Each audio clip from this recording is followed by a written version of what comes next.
जय हिंद। आज हम अध्याय 7 कक्षा 12 का हिंदी दिगंत भाग 2 जिसका है अध्याय 7 ओ सदा निरा का डिस्कशन करेंगे आज, ठीक ना। और इसका पार्ट 1 है ये।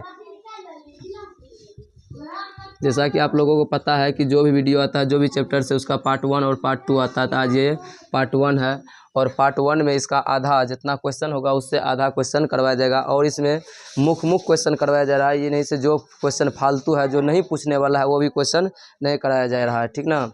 इसमें वही क्वेश्चन बताया जाएगा जो क्वेश्चन प्रत्येक वर्ष पूछा जाता है और पूछा ही जाएगा, ठीक ना। तो वही क्वेश्चन बताया जा रहा है। आइए हम देखते हैं कि अध्याय 7 में है कि ओ सदा निरा। ये ओ सदा निरा जो है कहानी है, ये लिखा गया है जगदीश चंद्र माथुर के द्वारा। तो लेखक इसका कौन हो गया? जगदीश चंद्र माथुर। जगदीश चंद्र माथुर जी का जन्म हुआ था 16 जुलाई 1917 ईस्वी में। कब हुआ था? 16 जुलाई 1917 ईस्वी में जगदीश चंद्र माथुर जी का जन्म हुआ था। निधन की बात करते हैं तो इसका निधन हो गया था 14 मई 1978 ईस्वी में। इसका क्या हो गया? निधन हो गया। इस धरती को छोड़ करके, इस दुनिया को छोड़ करके ये परलोक सिधार गए। जन्म स्थान की बात करते हैं तो इनका जन्म स्थान था शाहजहांपुर, उत्तर प्रदेश, यूपी में। इसका जन्म स्थान कहाँ था? शाहजहांपुर, उत्तर प्रदेश, यूपी में। इसका प्रमुख रचना, तो प्रमुख रचना है भोर का तारा, जो काफ़ी फेमस है, प्रसिद्ध है, भोर का तारा। और उसके बाद है ओ मेरे सपने, यह भी इसका लिखा हुआ कृति है कि ओ मेरे सपने। उसके बाद है बंदी इत्यादि। बहुत सारा इसका प्रमुख रचना है जो बहुत ही काफ़ी विख्यात है, लेकिन इसमें जो सबसे ज़्यादा प्रमुख है वो सब दिया गया है। तो इसके ढेर सारा इन्होंने लिखा है अपना रचना। अब क्वेश्चन पे आते हैं तो पहला क्वेश्चन कहता है कि चंपारण क्षेत्र में बाढ़ की प्रचंडता के बढ़ने का क्या कारण है? चंपारण का जो क्षेत्र है वहाँ बाढ़ की प्रचंडता कैसे एकाएक बढ़ गया?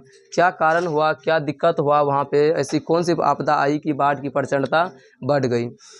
तो कहता है कि आधुनिक हिंदी साहित्य के लब्ध प्रतिष्ठित कथाकार एवं प्रसिद्ध नाटककार जगदीश चंद्र माथुर के द्वारा रचित शीर्षक कहानी ओ सदा निरा के माध्यम से गंडक नदी के कलहरी में बसे हुए चंपारण भूमि का वर्णन किया गया है, ठीक।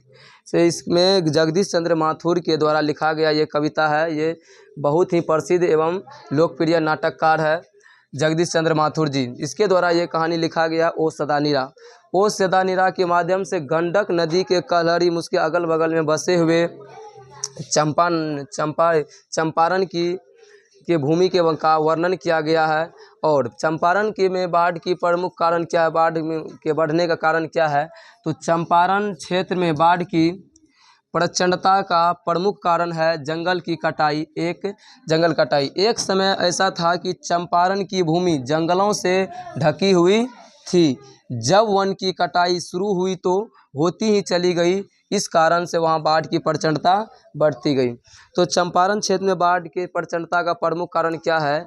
कि चंपारण क्षेत्र में बाढ़ की प्रचंडता का प्रमुख कारण है जंगल की कटाई। एक समय ऐसा था चंपारण में कि पूरा चंपारण जंगल से भरा हुआ था, चारों ओर जंगल ही जंगल था।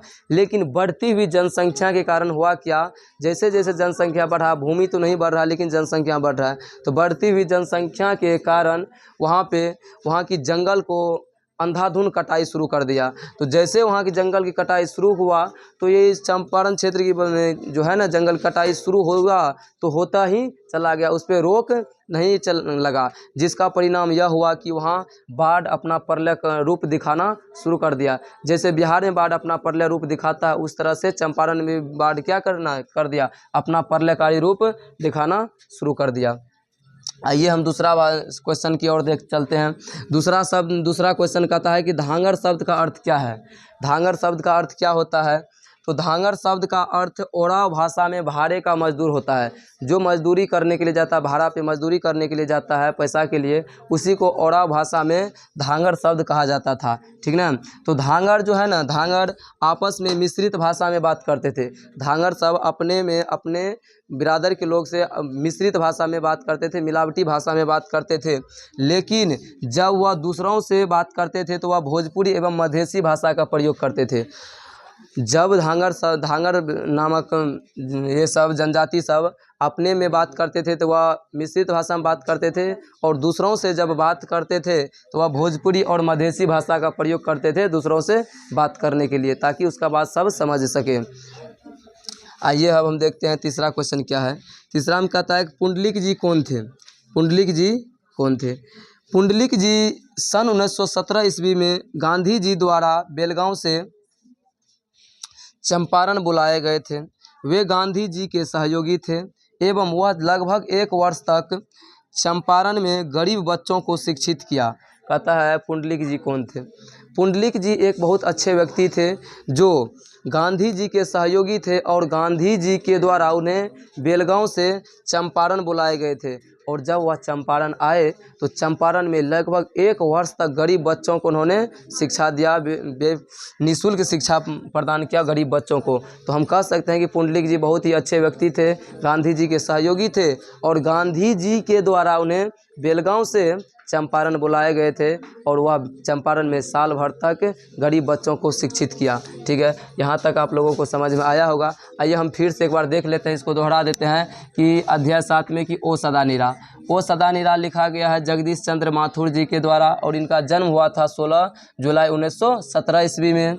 निधन हुआ था 14 मई 1978 ईस्वी में, और इसका जन्म स्थान कहाँ है? शाहजहाँपुर, उत्तर प्रदेश।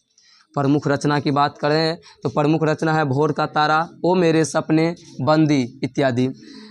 पहला क्वेश्चन था कि चंपारण क्षेत्र में बाढ़ की प्रचंडता का क्या कारण है। तो बाढ़ की प्रचंडता का क्या कारण है? तो चंपारण में बाढ़ की प्रचंडता का प्रमुख कारण है कि जंगल की कटाई। एक समय ऐसा था चंपारण में कि चंपारण की भूमि जंगलों से ढकी हुई थी, लेकिन जब वन की कटाई शुरू हुई तो होती ही चली गई। इस कारण से चंपारण में यानी वहाँ पे बाढ़ की प्रचंडता बढ़ गई। ठीक ना। अब है धांगर शब्द। धांगर शब्द का अर्थ ओरा भाषा में भाड़े का मजदूर होता है, जो आपस में मिश्रित भाषा में बात करते थे और दूसरों से भोजपुरी एवं मधेसी भाषा में बात करते थे। तीसरा क्वेश्चन था कि पुंडलिक जी कौन थे। तो पुंडलिक जी सन 1917 ईस्वी में गांधी जी के द्वारा बेलगांव से चंपारण बुलाए गए, और वे गांधी जी के सहयोगी थे एवं वह लगभग 1 वर्ष तक चंपारण में गरीब बच्चों को शिक्षित किया। यहाँ तक आप लोगों को समझ में आया होगा।